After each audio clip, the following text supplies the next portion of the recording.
As parábolas que estudamos nesta semana, bem como a totalidade do livro de Marcos, se constituem numa elucidação, num desvendamento do mistério de Deus. Veja Marcos 4:11. A vós outros vos é dado conhecer o mistério do reino de Deus. Qual é o mistério do reino de Deus? O mistério do reino de Deus é o plano da salvação. Eles foram revelados na primeira vinda do Senhor Jesus Cristo. Veja, o próprio Jesus esclareceu que não há mistério na sua mensagem, não há nada que precise ser desvendado. Marcos 4:22. Porque não há nada oculto, senão para ser manifesto, e nada escondido, senão para ser revelado. Portanto, irmãos, o mistério de Deus, ele é revelado para cada um de nós, ele é revelado para os crentes, foi revelado para os apóstolos, foi revelado para os discípulos, e é revelado a cada crente através da Bíblia Sagrada. Vamos ler um texto da nossa lição.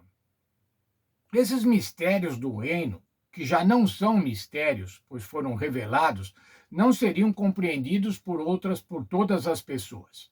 O evangelho, a semente, é espalhada por todos os tipos de solo, mas infelizmente nem todos os solos produzem os mesmos resultados, como vimos na parábola do semeador. 4 tipos de solos. Primeiro, à beira do caminho, o solo pedregoso, o solo com espinhos e a boa terra.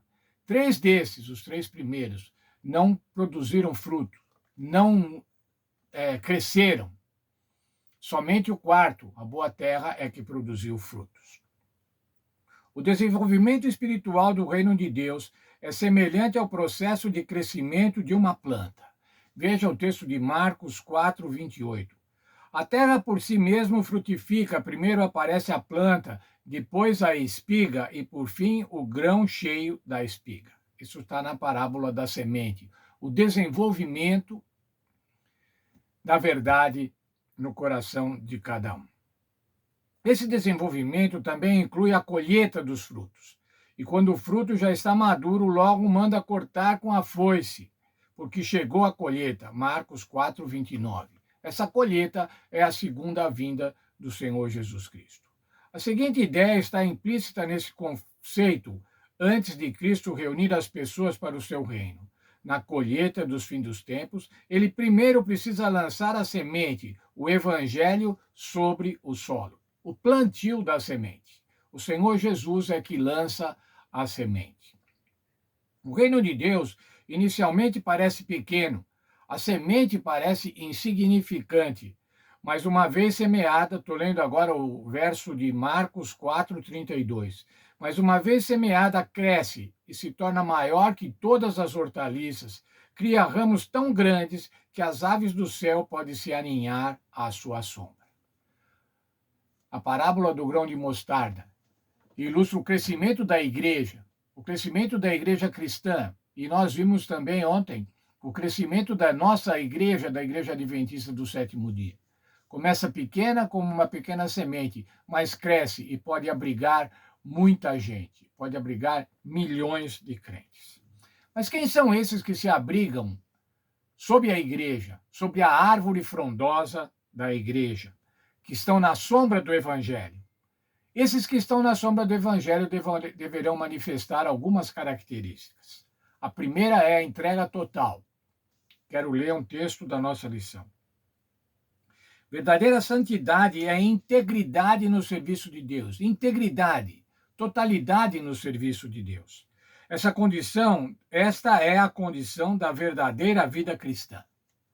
Cristo requer a entrega sem reservas, o serviço não dividido. Exige o coração, a mente, o intelecto e as forças. Veja, irmãos, não sobra nada. Nós devemos nos entregar totalmente ao Senhor Jesus. Coração, mente, intelecto e forças. O eu não deve ser acariciado. Quem vive para si mesmo não é cristão. Cuidado, se você tem uma atitude egoísta, uma atitude egocêntrica, se você pensa somente em si, você não pode ser chamado de cristão. Na verdade, você não é um cristão. Que outra característica deve ter aqueles que se abrigam sob a sombra do Evangelho. Deve ter amor. O amor precisa ser o motivo da ação. O amor é o princípio básico do governo de Deus no céu e na terra e deve ser o fundamento do caráter cristão. Unicamente isso pode torná-lo e mantê-lo inabalável e habilitá-lo a resistir às provas e tentações.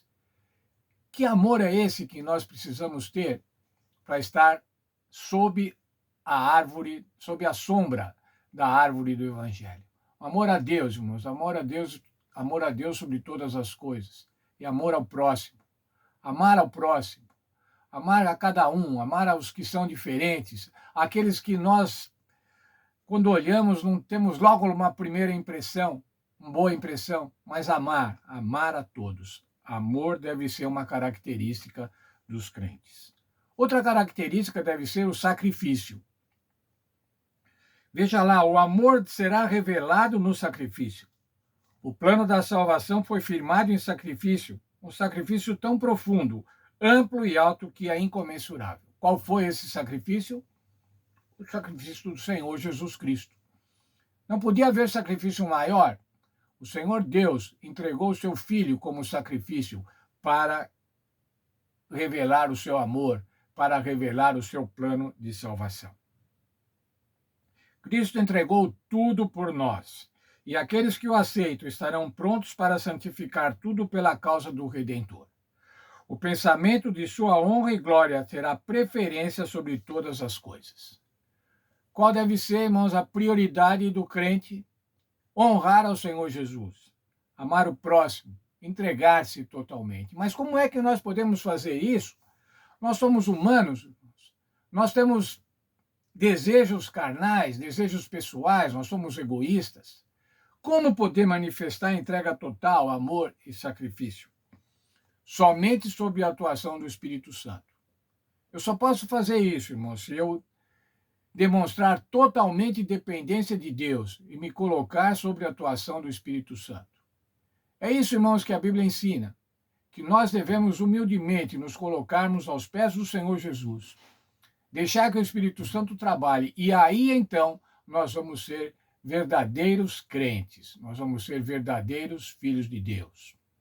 Que o Senhor nos abençoe, que a gente possa entender, que essas 5 parábolas que estudamos nessa semana nos ajudem a chegar mais perto do Senhor Jesus, nos ajudem a estarmos mais abertos para o Espírito Santo, porque esse é o plano de Deus, esse é o mistério de Deus. O mistério de Deus é a salvação.